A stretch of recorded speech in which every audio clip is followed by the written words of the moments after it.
এটা যেটা দেখতে পাচ্ছ সেটা সবার খুবই সুপরিচিত। স্রষ্টার সর্বশ্রেষ্ঠ সৃষ্টিকে তার কাছে ফিরিয়ে নেওয়ার একটি দ্বার। এখানে প্রত্যেক মানুষের কর্মব্যস্ত জীবন থেকে কিছুটা সময় কাটিয়ে যাওয়া আমার মনে হয় উচিত।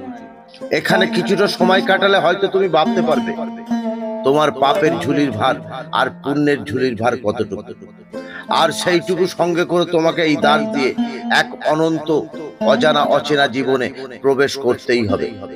তোমার সেই মহান সৃষ্টিকর্তার কাছে তোমাকে ফিরে যেতেই হবে, ফিরে যেতেই হবে। যেমনটা তুমি মাতৃগর্ভ থেকে পৃথিবীর বুকে পা রেখেছিলে, তেমনি সেই অনন্ত অজানা অচেনা জীবনে তোমাকে পা রাখতেই হবে।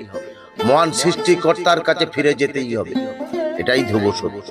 প্রত্যেক জীবকে মৃত্যুর কঠিন স্বাদ গ্রহণ করতেই হবে। তাই কিছুটা সময় তোমার কর্মব্যস্ত জীবন থেকে বের করে এখানে কাটিয়ে যাও। হয়তো তোমার জীবনটাই বদলে যাবে।